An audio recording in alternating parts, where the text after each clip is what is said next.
a Bangladeshi pilot whose name still resonates decades later, especially concerning the 1967 Arab-Israeli War. Yeah, the material definitely paints him as, well, almost a legendary figure. We're diving deep today into just who Saiful Azom was and what made him so remarkable in aviation history. Exactly. The goal is to unpack that legend, look at the facts presented in the sources, and understand the impact he had, because the descriptions are quite something. They really are. I mean, one source called him a nightmare for the Israeli Air Force back in '67, and this detail keeps popping up, shooting down 4 enemy aircraft. Apparently, that's still a record. That's the claim, yes. 4 Israeli jets within a very short time frame during that war. And considering the context, the types of aircraft involved, it's an extraordinary achievement, if accurate. We're looking how one pilot could achieve that. And he was originally from Bangladesh, which adds another layer. How did he even end up flying in the Middle East conflicts? Well, his journey started much earlier. He was born in Pabna, which is now Bangladesh, back in 1941. Seems he had this fascination with planes right from childhood. Like so many great pilots, yeah. Exactly. And that led him to join the Pakistan Air Force. This was in the 1950s. That's where he really honed his skills. Okay, so he got his start there. Did he see action before '67? He did. The sources mention the 1965 Indo-Pakistani War. He actually shot down an Indian Air Force NetJet. The pilot, Vijay Mayadev, became a POW. Wow, okay. So he already had combat experience and recognition. Yes, he received the Sitaray-i-Jurat for that, which is Pakistan's 3rd highest military award. So he was already a decorated and proven pilot. But the material really frames 1967 as when the, quote, real story begins, when he entered the fray in the Middle East. That seems to be the peak, yes. Yeah. The intensity just ratcheted way up. Let's hit the scene a bit for June 5th, 1967. The tension was incredibly high. And the war started with that huge surprise Israeli air assault on Egypt, right? Devastatingly effective. Caught most of the Egyptian Air Force on the ground, runways bombed, hundreds of planes destroyed. Some sources say Arab nations lost something like 450 aircraft in just the first 24 hours.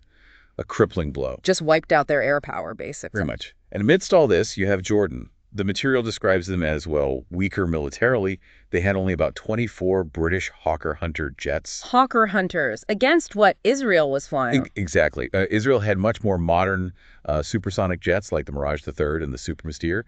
Plus, Jordan apparently had a pilot shortage, so the odds looked pretty overwhelming. Oh, so that's the backdrop for Saiful Azom. He's flying for Jordan at this point. Yes, he was part of a Pakistani contingent, seconded to the Royal Jordanian Air Force. On that morning, June 5th, he takes off from Mafraq Air Base in his Hawker Hunter. A subsonic jet against supersonics. Correct. But the descriptions really emphasize his skill, making that Hunter perform like an extension of himself. He was apparently flying a solo sortie initially, facing the incoming Israeli formations. Incredible nerve. What happened next? The accounts detail him engaging 2 Israeli supersonic jets.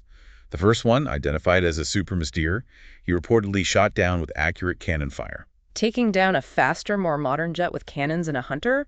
That takes some serious skill. Absolutely. Piloting skill, tactical awareness, probably exploiting the Hunter's maneuverability at lower altitudes, maybe.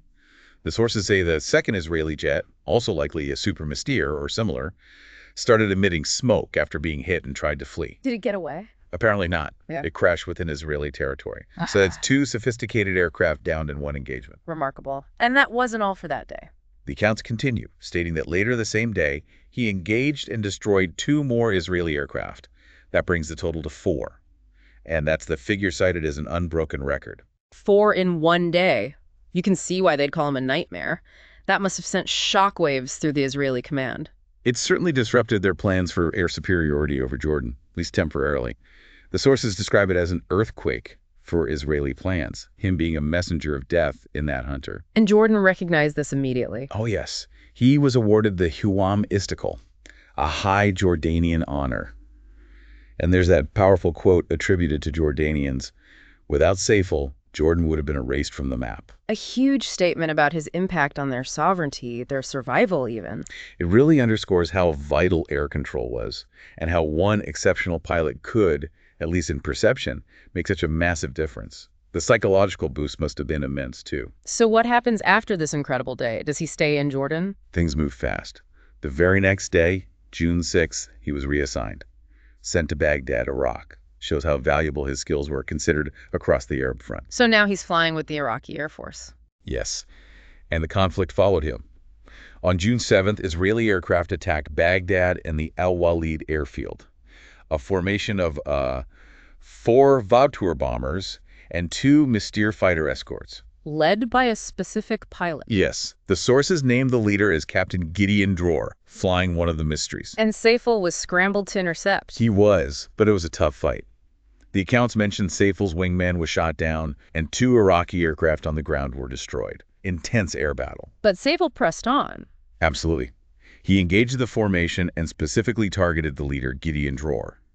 The description is quite vivid. Dror's Mystere meeting a fiery destruction in the sky. So he shot down the flight leader. What about Dror himself? Dror ejected and was captured as a prisoner of war by the Iraqis. Captured. And was that significant? Hugely significant, according to the sources.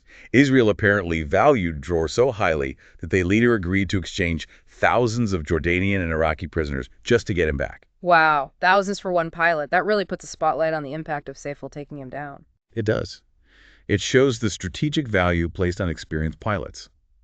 So within about 72 hours of combat in 1967, Saiful Azom is credited with shooting down these 3, possibly 4, Israeli aircraft across 2 different air forces. Iraq also honored him, awarding him the Nut al-Shuja medal. He truly became a legend in the Arab world then. Bravery, skill. And achieving results against a technologically superior opponent. It's quite the narrative. But his story's even broader, isn't it? We mentioned the '65 war for Pakistan. Right, downing the Indian NetJet, getting the Sitaray-i-Jurat. But what's perhaps unique in global aviation history is the number of air forces he actually served and fought with. How many was it? 4. He flew combat missions for Pakistan, Jordan, Iraq, and later his own country, Bangladesh. That's believed to be unique. The only pilot to fight for 4 different countries. That's incredible. And get this, the diversity of aircraft he piloted is also astounding. The sources list planes from 8 different countries of origin: American, British, Russian, Chinese, Pakistani, Jordanian, Iraqi, and Bangladeshi aircraft. Think about mastering the systems, the flight characteristics, the languages even, from the US, UK, Russia, China. That's unparalleled adaptability. It really speaks volumes about his innate talent and dedication to his craft. And this wasn't just recognized in the regions he fought. No, where else? In 2001, the United States Air Force honored him.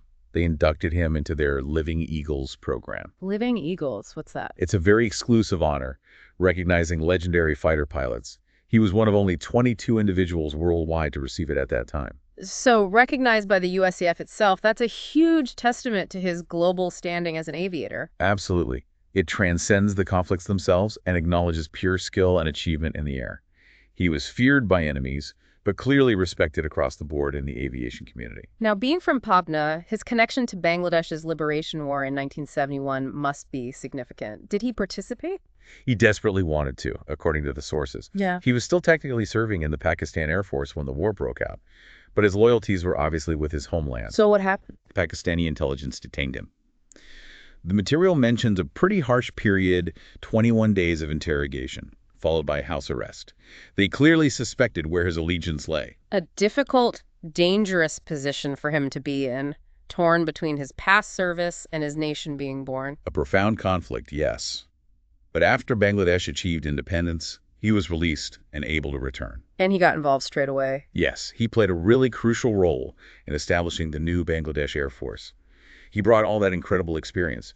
Interestingly, he was also a trainer for Bir Shrestha Matir Rahman. Matir Rahman, the highest gallantry award winner. Wow, indeed. A direct link there. Saiful Azom rose through the ranks in the BAF, became wing commander, served as base commander of the Dhaka Air Base. He eventually retired as a group captain in 1980. So a foundational figure for the Bangladesh Air Force after being a hero abroad. A very significant contribution to his own nation's defense structure, absolutely. It wasn't just about combat, it was about building an institution. Did he stay involved in public life after retiring from the Air Force? He did, actually. He went into politics for a time. Served 2 terms as a member of parliament for his home constituency, Pabna 3, representing the BNP. So a multifaceted career, even after hanging up his flight suit. When did he pass away? He passed away on June 14th, 2020, at the Combined Military Hospital, CMH, in Dhaka. June 14th. And his legacy, it seems like it's still very much alive. Very much so. The sources mention that Palestinians in particular remember him with enormous respect. Aviation experts still refer to him as a symbol of a war. His name carries weight in the Bangladeshi Air Force. And that Palestinian perspective seems quite powerful. Yes, there's a quote from a Palestinian professor, Nazir Skari, saying Saiful fought for Jerusalem, loved Palestine, and his actions in '67 gave hope to the Arab world, sort of pushing back against Israeli ambitions at the time. Hope in a desperate situation. Exactly. And apparently Palestinians commemorate him annually on his death anniversary, June 14th. For them, his name represents the idea that anyone from anywhere can stand up against oppression. A powerful symbol transcending nationality. It really seems that way. His actions resonated far beyond the immediate battlefield. The material wraps up with this really evocative image, doesn't it? Dhaka at night, young people looking towards the airport. Yeah, by the Buruganga River, and one asks, will someone like Saiful Azom ever come again? And the sound of a plane isn't just noise, it's described as a promise. A promise of future heroes, maybe. For Bangladesh, for humanity, it's a poignant ending. It really is. It leaves you thinking about what defines heroism and how these legacies endure and inspire. So, wrapping up our deep dive today, what an incredible journey we've traced. Saiful Azom, a pilot whose life spanned continents, conflicts, and technologies. Truly unique. Absolutely. From the skies over Pakistan and India, to the intense dogfights in Jordan and Iraq, to helping build his own nation's air force and earning global recognition. It's a remarkable trajectory. And for our listeners, I think the key takeaway is just the sheer impact one highly skilled, courageous individual can have, especially when facing what seem like impossible odds. Right. His story, as presented, really highlights that combination of exceptional skill mastering diverse aircraft and the bravery to use that skill under extreme pressure. His record in '67, if accurate, is astonishing, but his whole career speaks to dedication. It definitely leaves you thinking. What part of his legacy stands out most? The cross-national fighting, the technical skill, the later nation building, or just that core idea of standing up for a cause? It probably resonates differently for different people, doesn't it? But exploring his life certainly gives us a lot to consider about courage, about conviction, and maybe about how greatness can emerge from unexpected places. A truly fascinating deep dive.